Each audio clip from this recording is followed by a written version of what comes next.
Hi, my name is Rhiannon, and today we're going to read You Should Meet May Jemison. Let's get started. This book is by Laurie Colhoven, and it's illustrated by Monique Dong.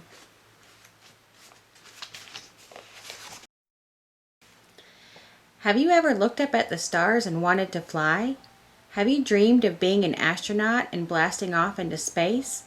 Or of being a dancer? Or being a doctor who brings medical care to people around the world? If you've ever dreamed of any of those things, then you should meet May Jemison. May is the first African American woman to become an astronaut, but she is so much more than that. May is also a scientist and a dancer, and she's a doctor, an author, and a teacher.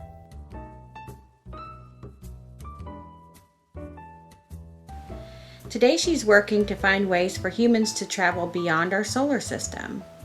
May followed her dreams, all of them. Once you meet her, you'll know you can follow yours too.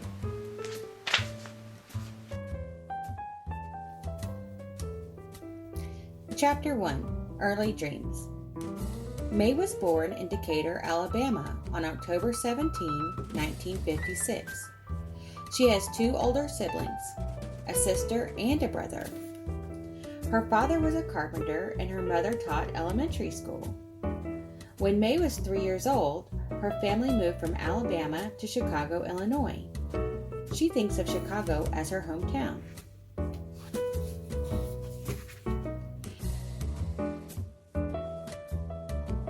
May always loved science. When her kindergarten teacher asked her what she wanted to be when she grew up, May said, a scientist. Many people at the time didn't think it was possible for an African American girl to become a scientist. Women were more likely to become teachers and nurses than scientists. Don't you mean a nurse? The teacher asked. No, I mean a scientist, May answered. Other teachers tried to discourage May too. She wouldn't let them. She never stopped believing in herself. She stood strong in the face of other people's questions. At home, May was encouraged to be anything she wanted to be. My parents were the best scientists I knew because they were always asking questions, she said when she grew up.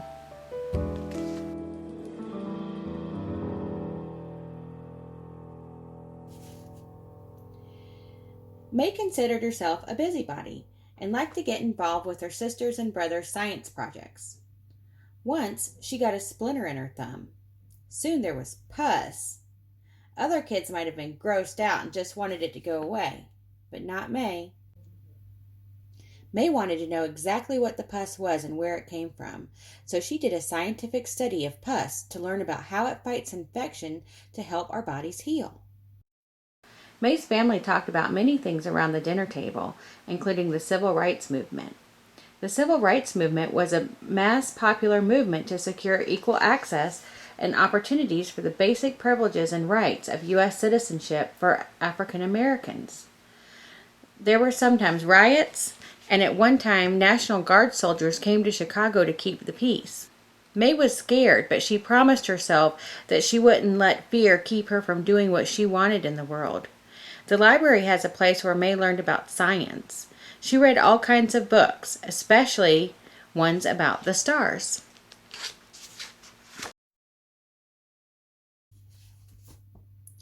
May also followed the National Aeronautics and Space Administration's space programs in the newspaper. That's NASA. She knew all about the astronauts and their missions. Growing up, I always assumed I would go into space, May said when she was older. I remember being really irritated that there were no women astronauts. May was inspired by the character Uhura, a female officer on the television show Star Trek.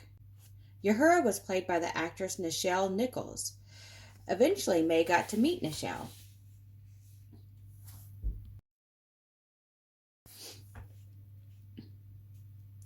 May believes that the best scientists are not only logical but creative too.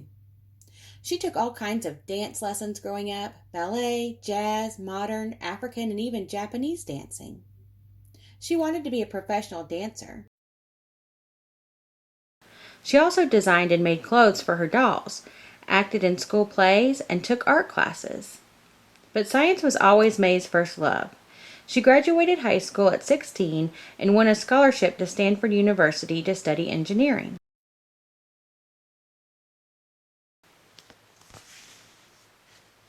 Chapter 2. Dreams on Earth. At Stanford University in California, May majored in chemical engineering. Biochemical engineering was her focus. A biochemical engineer creates things to make medical care better. May also majored in African and Afro-American history, and just like she had when she was younger, May combined art and creativity with science. May created dance routines, acted in plays, and was president of the Black Student Union. She also learned to speak Swahili, an African language.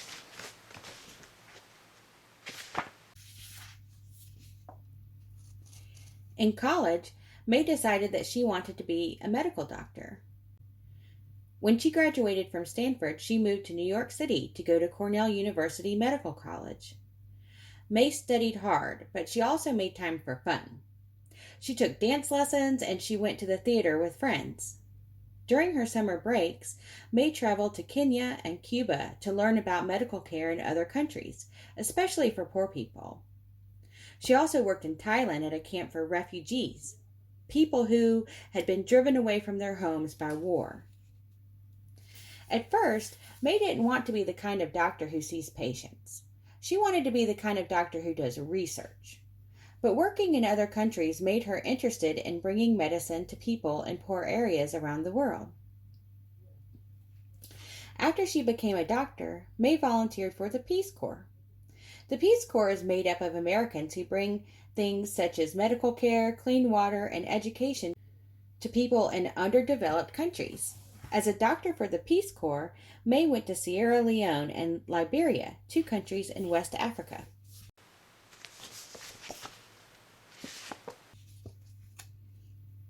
After 2.5 years in Africa, May returned to California to work as a doctor. It was then that she remembered an early dream, a dream to fly into space.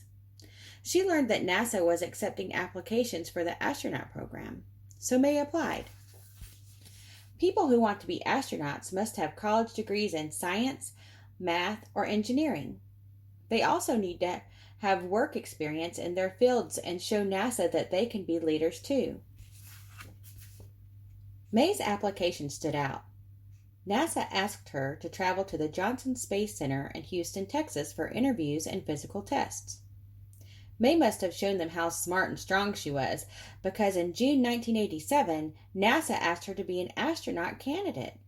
She was one of 15 chosen out of a group of 2,000 people. May's early dream was coming true. She was on her way to becoming an astronaut.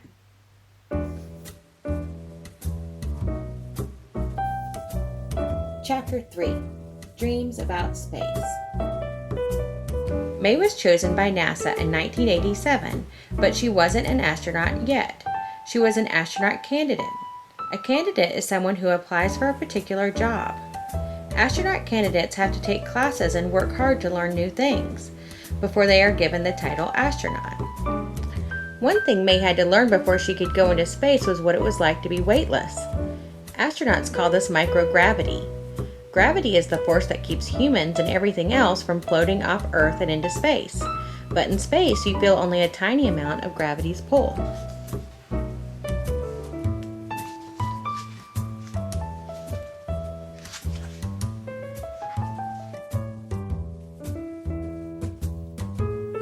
Astronauts need to be able to do their jobs while they are weightless. One way they learn how to do that is by flying in a special airplane. The plane makes many people sick to their stomachs. The plane's nickname is the Vomit Comet.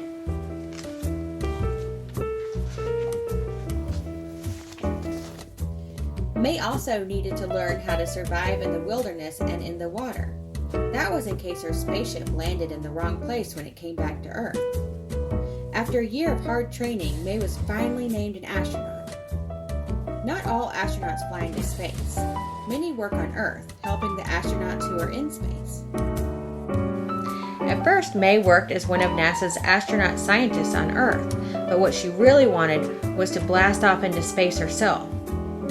And she did, as a science mission specialist. Science mission specialists perform experiments, among many other jobs in space. Chapter 4.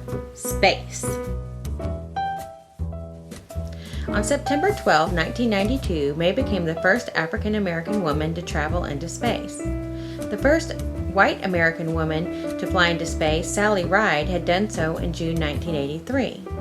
The first African American male astronaut, Fionn, had gone into space 2 months later in August 1983. Now May was making history by being both a woman and an African American. May flew on the space shuttle Endeavour. She spent about 8 days in space and completed almost 127 orbits of the Earth. In that time, she traveled more than 3 million miles. May wanted to celebrate art and creativity in space. Among other items, she brought a poster of an African-American dancer and a statue made by a women's group in West Africa onto the shuttle. In orbit, the astronauts did experiments. May wanted to know why some people get sick to their stomachs in space and how to make them feel better. May also wanted to learn about how tadpoles grew when they were weightless. May discovered tadpoles grew just like they do in Earth's gravity. When we got back to Earth, the tadpoles were right on track, May told a reporter after her mission. The tadpoles later turned into frogs, just like they were supposed to.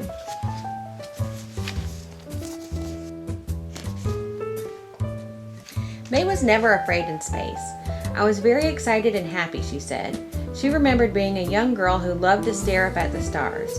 The first thing I saw from space was Chicago, my hometown, looking out of the window of that space shuttle. I thought if that little girl growing up in Chicago could see her older self now, she would have a huge grin on her face. The flight made May famous. She realized she could use her fame to talk about how important it is to take care of the planet. She also wanted people of all races to know they could be part of the scientific world. Chapter 5. Life After Space.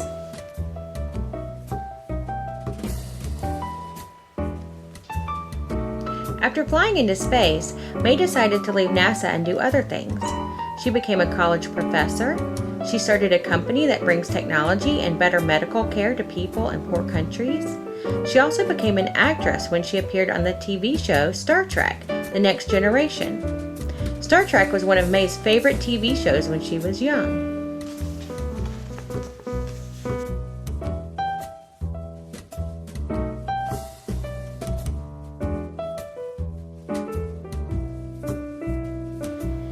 Getting kids involved in science was also something May wanted to do.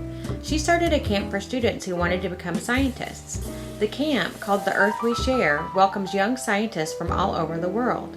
These campers get to do more than hike or sleep in a tent. They use their imaginations and plan amazing things, such as a space mission to Mars.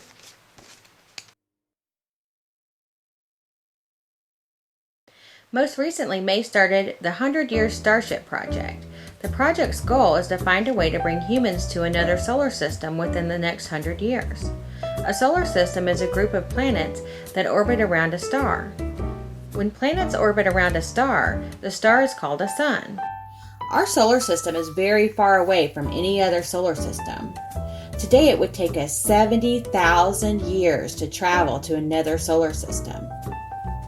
The 100-Year Starship program will have to create everything from new kinds of energy to new kinds of filters that will keep air and water clean. A starship might need a garden for fresh fruits and vegetables and things to help the astronauts survive on a new planet. Most of all, May wants to make sure that all kinds of people, not just Americans and not just doctors, will have a chance to be involved.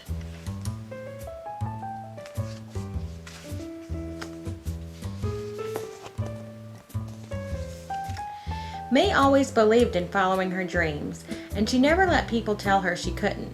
She also refused to become any one thing, a scientist or an artist, a doctor or a dancer. May believed she could do anything, and she did. Now that you've met May Jemison, don't you think you can do the same thing? Reach for the stars and more. But wait, there's more.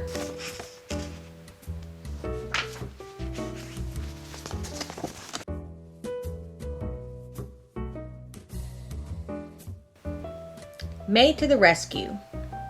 When May first became a doctor, she traveled to Sierra Leone in Africa. She volunteered her medical services through the Peace Corps. Within 2 weeks, one of the Peace Corps volunteers became very sick. The other doctors thought the volunteer had malaria. Malaria is a disease that can cause high fever, muscle pain, and vomiting. It is common in tropical climates like that of Sierra Leone. People can die of malaria if they're not treated. After receiving treatment for 1 day, the volunteer was worse. May knew that he did not have malaria. If he did not receive a different treatment, he would die. Soon after the electricity went out at the hospital, May used a flashlight to search for medicine to give the volunteer a different treatment. Even if she found the medicine, it would not cure him completely. May was sure he was sick with meningitis. Meningitis is an illness that will kill a person if not treated correctly, and no one had the correct treatment nearby. May ordered a military medical evacuation. That meant a plane would take the volunteer to an Air Force hospital for treatment. May was a new doctor, and she was giving an order that would cost more than $80,000. The people at the U.S. Embassy did not think she could give such a big order. May did not give up. She calmly explained that she had the power to give the order, and she clarified why it was absolutely necessary. She refused to take no for an answer. A man's life was at stake. The people at the embassy finally listened to her, and May evacuated with the volunteer. In all, she worked for 56 hours straight to save the man's life. Thanks to May's confidence and brave decisions, the volunteer survived. The end. I hope you enjoyed this story about May Jemison.